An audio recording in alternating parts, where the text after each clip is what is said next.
da semana, que é bem rapidinho, e depois a gente vai para as questões de revisão. Eu dei uma conversada com o professor para saber mais ou menos o que ia cair na prova, e aí eu tentei abordar um pouco de tudo, e vamos lá, né? Vamos enrolar para a gente poder ir logo para a revisão. Então, essa semana, ele deu esse conceito de não cumulatividade e cumulatividade para falar sobre ele estava classificando impostos, né? Ele falou dos impostos reais, enfim, e aí ele falou sobre cumulatividade e não cumulatividade. E essa classificação, geralmente, se você estiver lendo por doutrina, ela ganha maior debate, né, doutrinário nos impostos estaduais, mas é uma classificação geral, gente, é porque o professor geralmente bota naqueles slides, se vocês estiverem acompanhando pelos slides dele, impostos estaduais, e coloca aquela classificação, mas ele faz isso muito porque ele está pensando, quando os meninos forem ver a doutrina, provavelmente o doutrinador que eles estão acompanhando vai colocar essa classificação dentro de um contexto de impostos estaduais, mas isso pode abranger outros impostos, é só por questão de, mais comum, certo? É uma classificação geral de impostos. Então, a gente tem os impostos cumulativos e não cumulativos. Os impostos não cumulativos, eles permitem o quê? Que as empresas compensem o tributo pago em etapas anteriores. Nesse sistema, a empresa ela paga o imposto apenas sobre o valor que ela realmente agregou ao produto ou serviço. E aí ela vai deduzir o imposto que já foi pago na compra de insumos e de matérias-primas. E esse mecanismo de créditos e débitos, eu botei créditos e débitos aqui, mas depois eu vou mostrar também o outro sistema, ele evita um efeito cascata e faz com que o imposto que incida somente sobre o novo valor gerado em cada etapa. E aí fique menos, assim, porque quando junta todos os valores, fica muito caro para o contribuinte, certo? E os exemplos desses impostos não cumulativos, que são descritos na Constituição, que não devem ser cumulativos, são o ICMS e o IPI. E porque eles são vedados constitucionalmente de serem cumulativos. Já os cumulativos são aqueles que vai incidir, vai ser o oposto dos não cumulativos. Vai incidir esse valor, então vai somando ali a empresa para meio que de forma compensatória com o que ela gastou, ela vai embutir no preço do produto o que ela cobrou o que ela gastou de imposto, porque não é naquela venda, porque geralmente é naquela cadeia, certo? Que isso acontece. Então não é naquela venda que ela vai diminuir o valor. Ela vai só aumentar, ela não diminui, ela aumenta.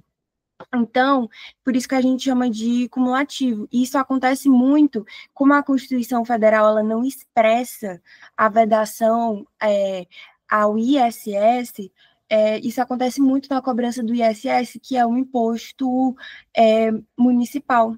E o ICMS não, ele é estadual. E para facilitar isso aqui para vocês e ficar mais visual, eu trouxe aqui um esqueminha de sistema não cumulativo e sistema cumulativo. Do sistema não cumulativo, eu trouxe o exemplo. Imagina que eu tenho uma empresa aqui de fazenda, certo? E aí eu vendo uma quantidade X de trigo a R$1.000.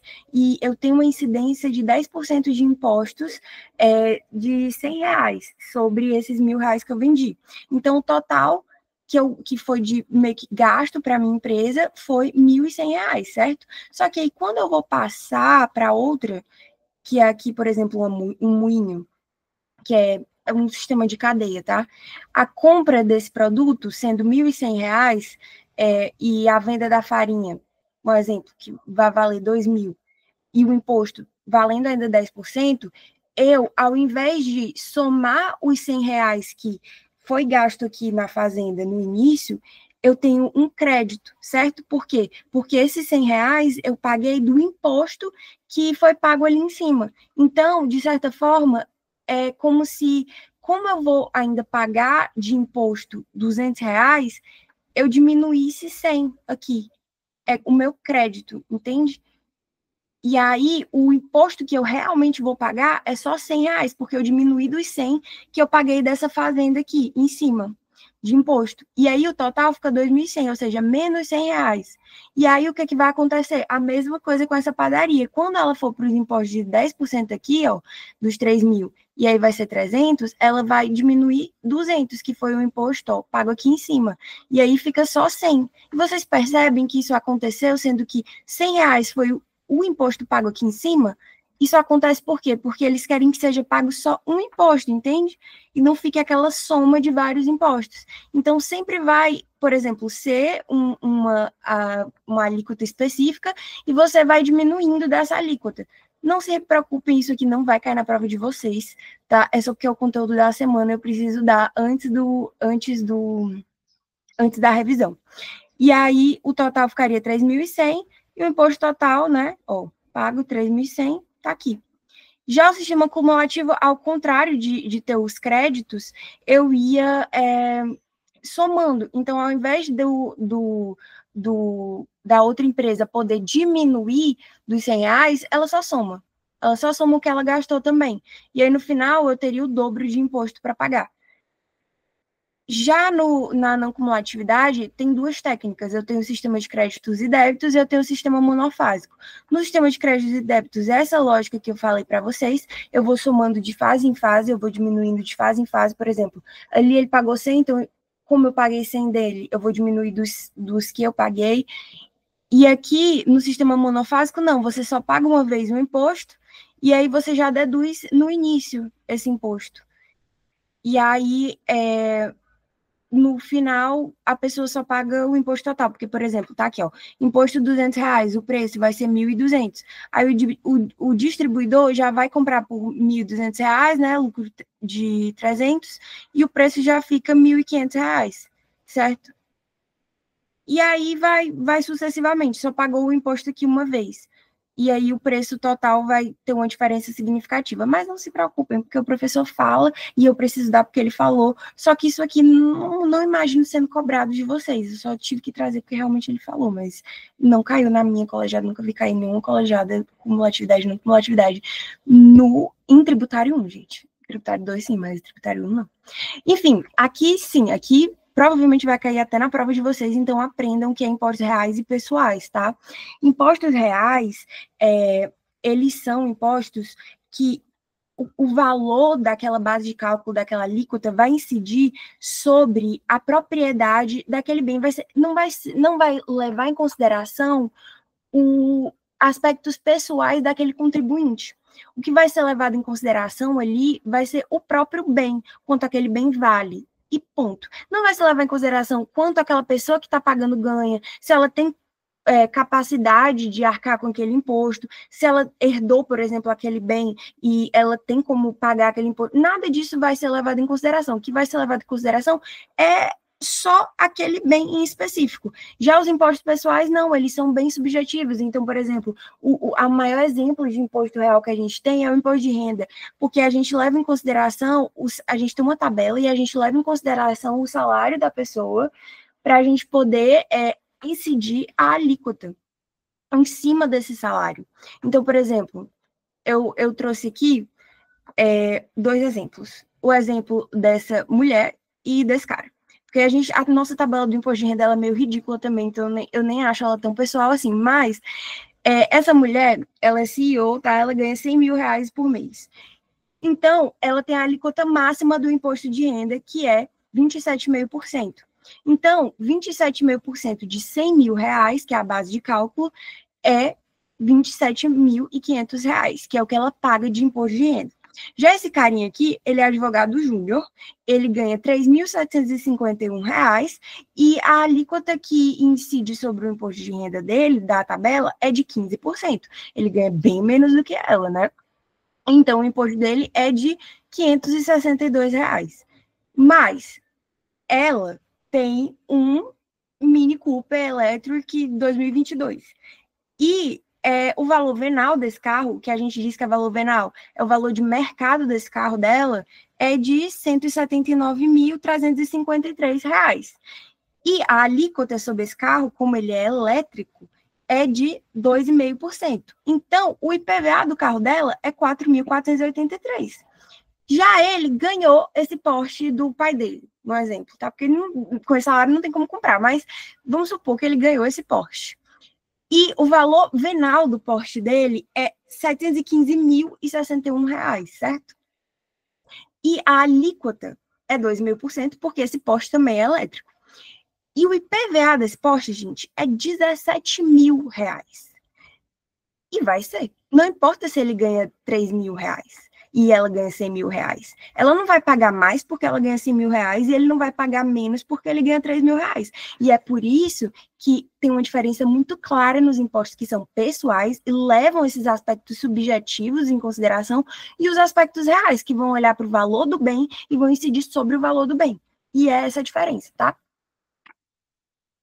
E aí a gente tem as taxas. É importante saber a diferença entre taxa e imposto, gente, mas assim, é fácil saber porque são muito diferentes. São um completo oposto. Se fosse só eles dois, direito tributário era a coisa mais simples do mundo. Por quê? Vamos começar pelo começo. Serviços públicos.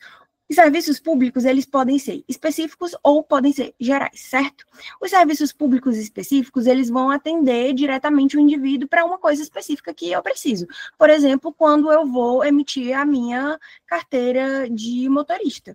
Eu estou ali, eu estou com um serviço público específico, eu preciso de uma carteira de motorista para dizer que eu posso dirigir, que eu tenho capacidade de fazer isso, eu tenho uma série de testes e aulas, enfim, que eu preciso fazer, mas quando eu tenho essa CNH, eu posso, enfim, dirigir livremente, é isso. Já os serviços gerais, não, eles vão beneficiar toda a coletividade. Por exemplo, saúde pública. O SUS, ele está ali para quem quiser, até para um estrangeiro que chegar, ele vai chegar e ele vai ser atendido pelo SUS, porque é um sistema universal. Então, existe uma diferença muito grande, porque quando eu estou ali pagando especificamente pelos valores para eu pagar a minha CNH, eu quero um objetivo específico e é nesse objetivo específico que esse valor vai incidir. Já os serviços gerais de saúde pública é diferente, porque como a gente viu, o imposto de renda, ele é um imposto, o imposto no geral, todos os impostos, eles são impostos não vinculados, de arrecadação não vinculada. Então, não precisa ter uma contraprestação estatal específica para mim, ao tempo que aquela receita que vai derivar do meu imposto qualquer imposto, ela não é vinculada ao valor, quer dizer, a nenhum bem, a nenhum fundo. Claro que tem os mínimos constitucionais que vocês vão ver, mas assim, isso não vincula. Quando chega aquele valor, fica discricionário por exemplo, o presidente, a depender do nível, né? Mas o executivo, a trabalhar aquele orçamento da maneira que ele acha que seja mais adequada. E aí, essa é a grande diferença. Quando eu pago uma taxa, eu estou pagando para um fim específico e para que aquele serviço seja mantido, enfim, para manter aquele serviço. Então, a gente diz que a taxa, ao contrário do imposto, é um tributo vinculado, de arrecadação vinculada. E aí a Constituição Federal, né, nos artigos 145, inciso 2, e no CTN, no artigo 77 a 79, ela vai autorizar a cobrança de taxa tanto por todos os entes federativos, tá, União, Estados, DF e municípios, em duas situações. Pelo exercício do poder de polícia, e aqui, gente, poder de polícia é poder administrativo, tá? É fiscalizador. Então, quando o Estado vai regular, fiscalizar ou restringir atividades privadas para proteger o interesse público, por exemplo, quando eu dou uma licença sanitária, uma licença para qualquer coisa, eu estou dando essa licença porque, primeiro, eu faço uma fiscalização para ver se aquele local tem o que é necessário para poder, por exemplo, funcionar. Exemplo, vigilância sanitária, ela está ali, ela está olhando, ver se aquilo ali tem higiene suficiente para funcionar, se tem, enfim. E aí, caso tenha, aquela pessoa paga, né, vai ter, para ter a fiscalização, e ela tem aquela licença. E para aquilo se manter, eu preciso dar uma taxa, certo? Já o imposto é totalmente diferente, né? Não é porque eu pago IPVA que as estradas vão... Não, isso é mito. E aí, eu posso, tanto pelo exercício de poder de polícia, ou seja, uma fiscalização e tudo, ou pela utilização de serviços públicos específicos e divisíveis, pelo amor de Deus. Não esqueçam que são específicos e divisíveis. Por quê? Porque serviços públicos em geral, ou serviços públicos, mesmo que específicos, mas que não sejam divisíveis, não podem ser cobrados mediante taxa. Eu tenho que ter uma forma de dividir essa cobrança desses serviços.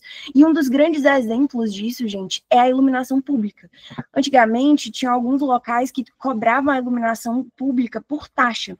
Só que, apesar de ser um serviço público até que específico, digamos assim, não é divisível, não tem como eu dividir as pessoas que estão ali realmente usufruindo, enfim, ou que, mesmo que potencialmente usufruindo, porque qualquer pessoa que estiver ali vai ter aquela, tipo assim, eu passando pela rua, caminhando com meu cachorro, eu que moro ali, enfim, qualquer pessoa pode usufruir da iluminação pública. Então, não tem como dividir de quem eu vou cobrar. Quem vai ser o contribuinte dessa taxa, entende? Isso torna ela geral nesse aspecto, mesmo que seja uma coisa específica, iluminação pública, entendem? Por isso que o STF decidiu que ela não pode ser cobrada mediante taxa. E vocês depois, quando estiverem estudando as outras espécies de tributos, vão ver de que maneira ela pode ser cobrada, mas basicamente contribuição, tá, gente? E aí, quando o serviço é divisível, ele é prestado diretamente ao contribuinte ou está àquela disposição. E aí o Veras dá, né, o exemplo do condomínio. Por exemplo, a área de lazer do meu condomínio, o salão de festas, a academia, está ali, disponível para mim. Mas nem sempre eu vou estar usando aquela área de lazer, ou talvez eu nunca nem use, mas ela está disponível. Então, eu preciso pagar o meu condomínio, certo? Então, essa é meio que a lógica da taxa. Por isso que também o serviço lá da taxa do lixo, né, pode ser cobrado também mediante taxa. A questão da taxa do lixo, na minha opinião, é mais a base de cálculo dela ser muito parecida com a do IPTU do que realmente a natureza da cobrança dela. Mas, enfim, isso aí é outro tipo de... Vocês talvez vejam melhor na extensão. E aí, a taxa, ela é um tributo obrigatório e vinculado, diferente das tarifas e preços públicos. E é importante vocês saberem essa diferença, tá? De preço público, tarifa, preço público ou tarifa, mesma coisa, tá? Sinônimos, que são basicamente os preços que são estabelecidos por serviços públicos que você pode ou não contratar de forma discricionária a você. Então, eu escolho se eu vou ou não fazer aquilo ali, certo? Ou se eu vou ou não pagar aquilo ali. Mas a taxa não, ela é obrigatória, ela é um tributo. Então, cobrada mediante atividade vinculada do Estado. E ela não pode ter a mesma base de cálculo de imposto, nem ser usada como substituto disfarçado de tributação geral. Gente, taxa não pode ter uma base de cálculo idêntica ao imposto. Idêntica. Porque, assim, muito parecida, muito semelhante pode. É o caso da taxa do lixo, tá, gente? É muito semelhante. Eu quase não vejo diferença da taxa do lixo para o IPTU. De verdade, não vejo. Mas, enfim. Aí aqui eu coloco um comparativo entre o imposto e a taxa. O imposto é um tributo não vinculado, uma vez que seu fato gerador não requer uma contraprestação direta do Estado. Além disso, é um tributo de arrecadação não vinculada, porque ele pode ser utilizado livremente pelo governo, conforme as prioridades orçamentárias. Aí aqui eu trouxe alguns exemplos, tá? E a finalidade? Gerar receita para financiar serviços públicos gerais. Saúde, educação, segurança e infraestrutura. Obrigatoriedade, você paga independente de usar ou não serviços públicos gerais, certo? E aqui, a taxa é vinculada porque tem uma contraprestação estatal e ela é de arrecadação vinculada, porque aquele valor está vinculado para manter, sustentar aquele serviço. Aqui eu tenho alguns exemplos da taxa de coleta de lixo, licenciamento, fiscalização. E como finalidade, a gente tem, né, custear diretamente um serviço público específico prestado ao contribuinte, específico, eu esqueci de colocar, mas divisível, eu vou colocar antes de disponibilizar para vocês, específico e divisível, ou, né, de poder de polícia, fiscalizatório. E a obrigatoriedade você paga pelo uso, mesmo que seja apenas potencial desse serviço específico, certo? Agora que a gente terminou o conteúdo da semana, vamos para a nossa revisãozinha. E vai dar tudo certo. Mas a prova de vocês vai estar boa, gente. Não fiquem nervosos. Dei uma conversada com o professor sobre o que vai cair e tá muito tranquilo. Tipo assim, comparado a tributário 2, tá um sonho.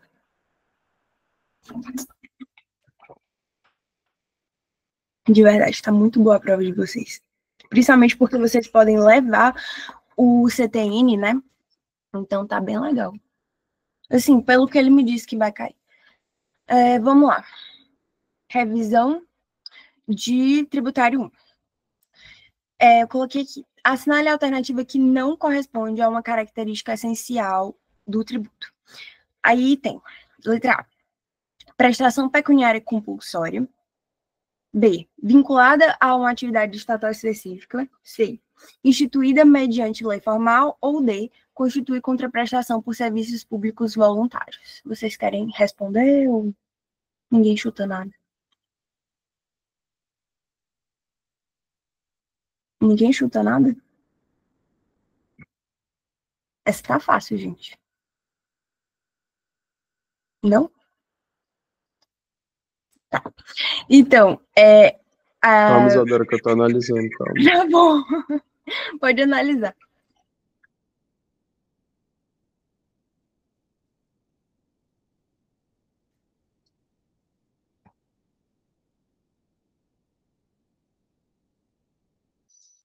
Mulher, eu não tô lembrando, mas eu vou de.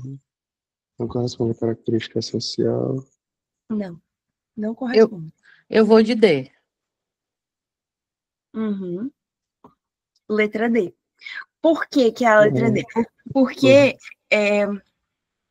essa de constitui contraprestação por serviços públicos voluntários não tem como ela ser essencial tributo, porque a gente tem, por exemplo, os impostos como tributos, e os impostos, eles não são vinculados, então eles não têm, né, contraprestação por serviço público voluntário. Mas uma coisa que, caso vocês estivessem na dúvida, vocês poderiam fazer é ir lá no artigo 3º do CTN e ver que ele está bem descritivo, assim, do que é tributo. E não tem isso aqui, mas tem exatamente esses outros 3 aspectos, assim, bem letra de lei mesmo. E eu só acho que vocês vão ter o CTN, então não fiquem preocupados. Mas não necessariamente vai constituir uma contraprestação por serviço público voluntário. Por serviço público voluntário, como assim voluntário? Também ainda fica isso, porque mesmo que fosse sobre taxa, a gente ainda se perguntaria se voluntário, porque voluntário dá a entender que é gratuito. E taxa está dizendo que você tem que pagar em pecúnia. Então, fica aí. Mas é muito palavrinhas. Isadora? Oi.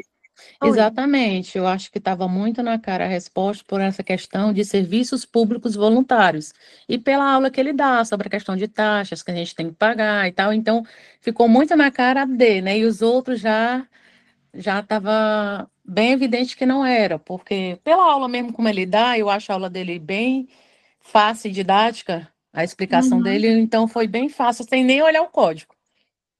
Que bom. Aí, na segunda, a gente tem, nos termos da Constituição Federal e do CTN, as taxas podem ser instituídas por.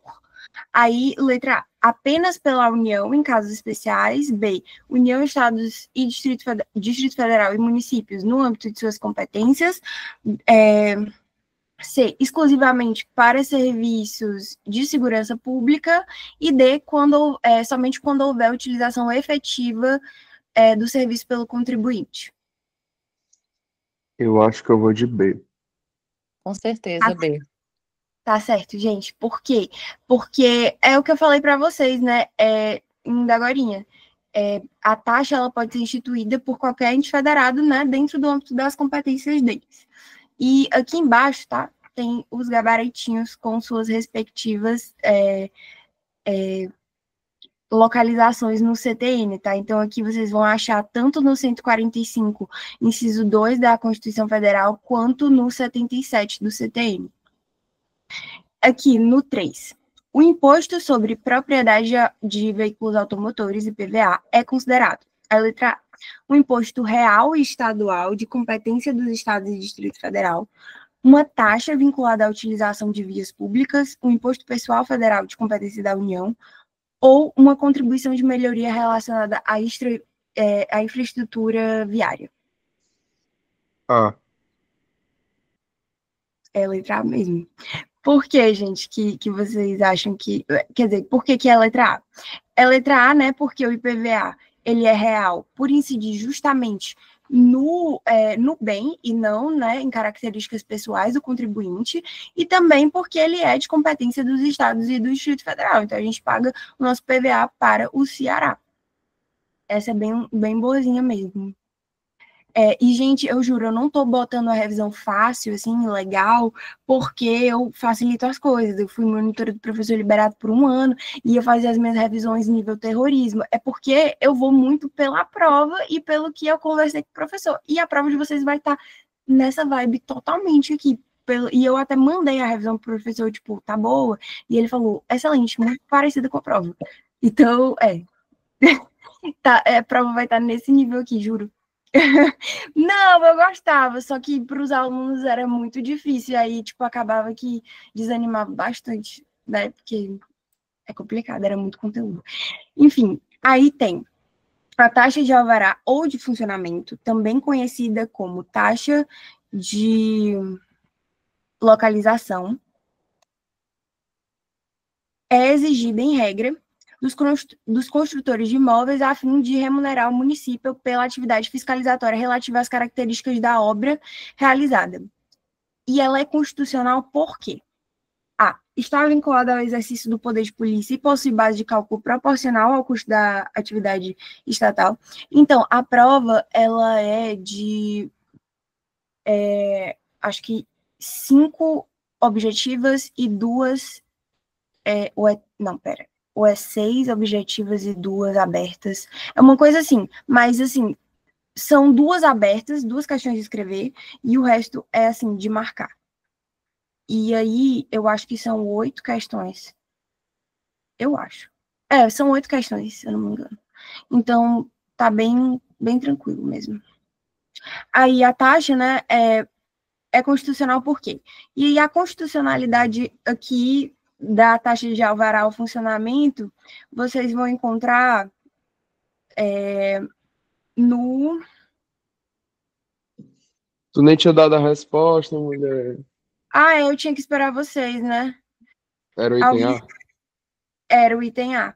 E essa constitucionalidade, ela acontece porque a taxa ela está vinculada, né, ao exercício do poder de polícia. Isso é uma coisa que a gente já conversou muito sobre hoje, e ela pode possuir a base de cálculo proporcional ao custo da atividade estatal, porque ela é de arrecadação vinculada. Como ela é de arrecadação vinculada, ela tem que necessariamente arcar com aquele serviço específico. Então, ela não pode ser, por exemplo, arrecadatória. Não, ela tem que ser para arcar com aquele serviço, para manter aquele serviço. E por isso que ela está constitucional. Porque, por exemplo, se ela tivesse se tivesse aqui, ela é exercício de poder polícia, mas ela vai para a Receita derivada do Estado, ou qualquer coisa assim, fiquem atentos a isso.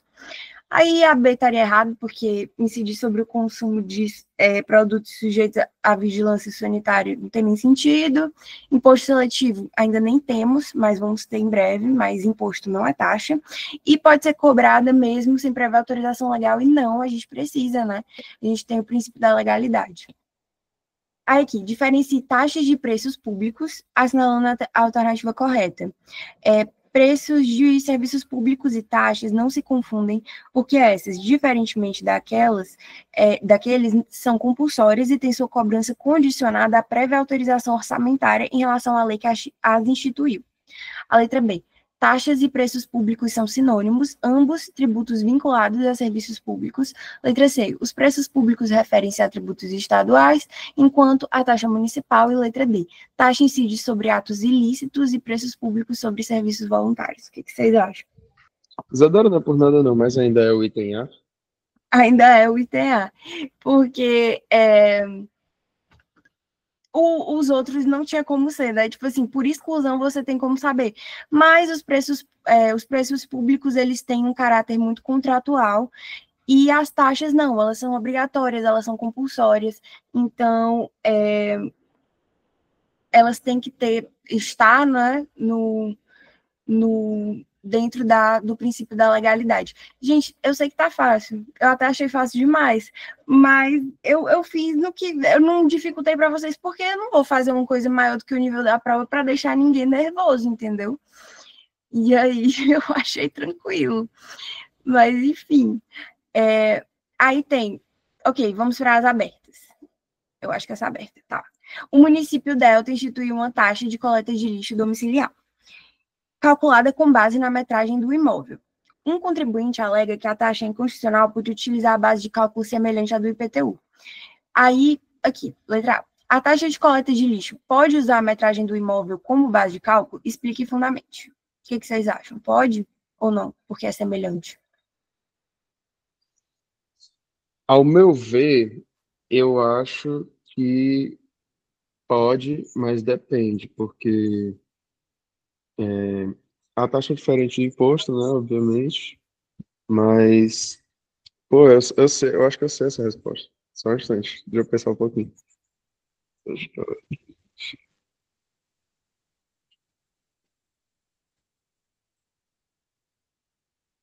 Melhor, eu não vou saber. Eu sei que pode, que eu ouvi o Fernando Veras falando hoje.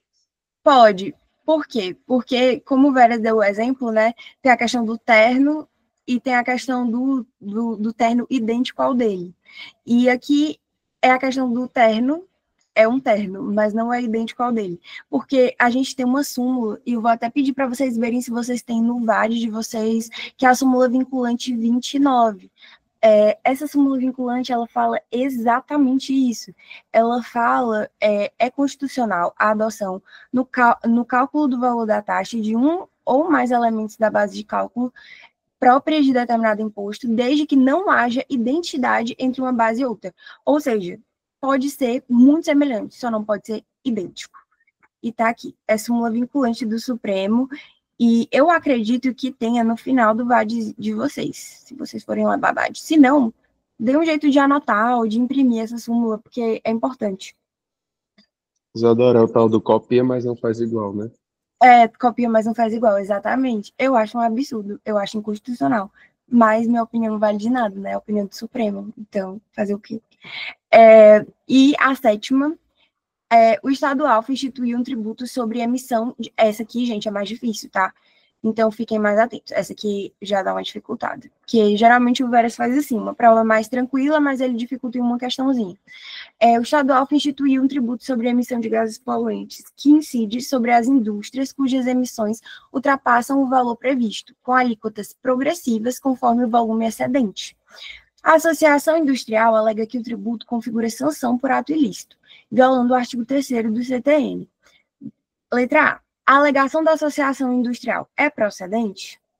O que vocês acham? Vocês acham que, se o Estado institui um tributo sobre emissões de gases poluentes, que vai incidir sobre determinadas indústrias que ultrapassarem um valor X de emissões desses gases, e essas alíquotas serão progressivas, vocês acham que isso é uma sanção ou que isso é um tributo normal, que nada a ver? O que vocês acham? Assim, o Estado é responsável pelo meio ambiente, né? Se ele é responsável pelo meio ambiente, isso não conta como sanção. Para mim, é uma viabilização de prevenção de maiores desgastes ambientais, né? Então, eu acho que esse tributo podia ser considerado válido ao quesito industrial, visto que se não possui um limite, né, um teto, isso pode vir a prejudicar não só as questões ambientais, mas como insiste também em questões humanas, né? Questão do ar mais poluído e tudo. Então, acho que é válido a constituição desse tributo. É válida por quê? Porque tem, exatamente como você falou, existe uma coisa que a gente chama de função extrafiscal do tributo, que é aquela função de regular outros aspectos da vida em sociedade.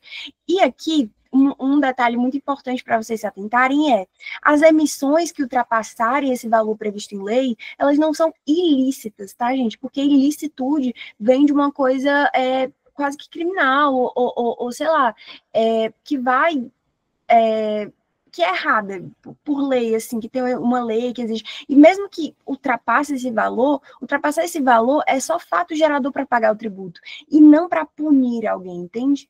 Então, é diferente de, por exemplo, eu aplicar uma sanção realmente em cima de uma empresa, no sentido de dificultar o funcionamento dela, no sentido de, sei lá, sabe, uma coisa punitiva mesmo, porque ela está fazendo uma coisa errada.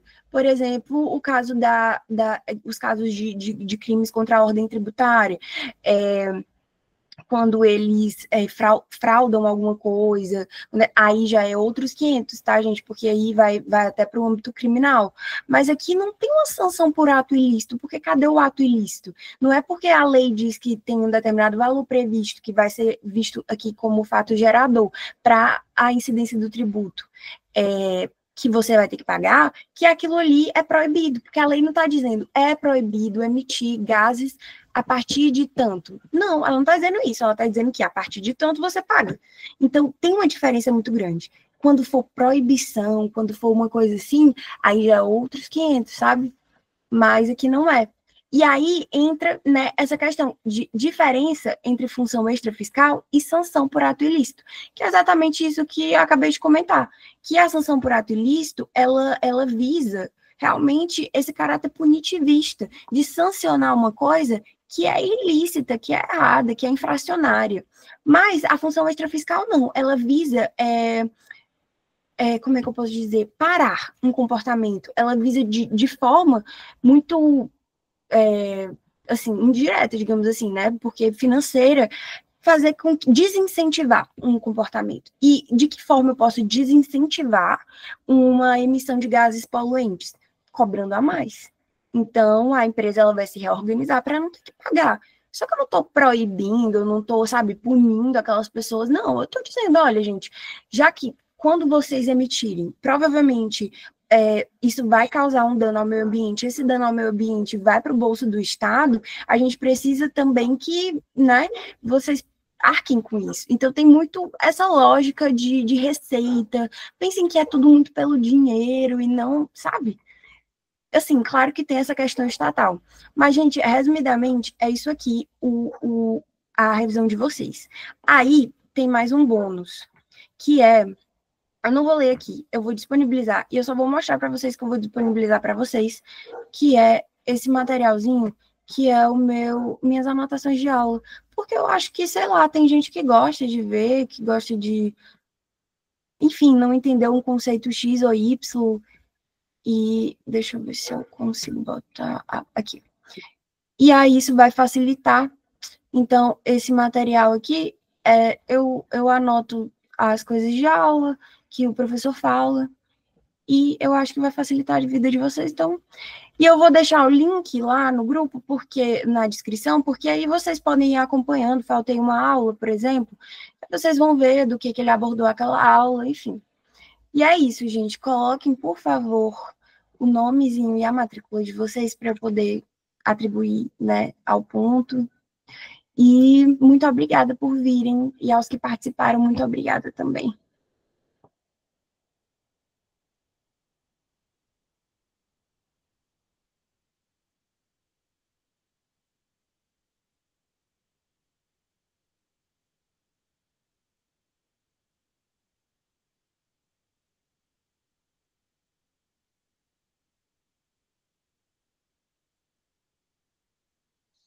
Isadora, Oi. só para te avisar que nem sempre eu vou conseguir, às vezes, tá no teu JED, por mais que eu queira, porque eu sou monitor de processo civil 1 e o meu JED, por exemplo, em alguns dias pode cair no sábado, né? Tipo, eu dou na sexta-feira, mas quando eu não posso, às vezes incide no sábado de manhã, sabe? Ah, não, tudo bem, eu super entendo. Qualquer coisa a gente conversa sobre a questão da frequência no dia que cair. Não, suave. Bom final de semana, viu, Isadora? Obrigado pelo JED, muito bom. Igualmente.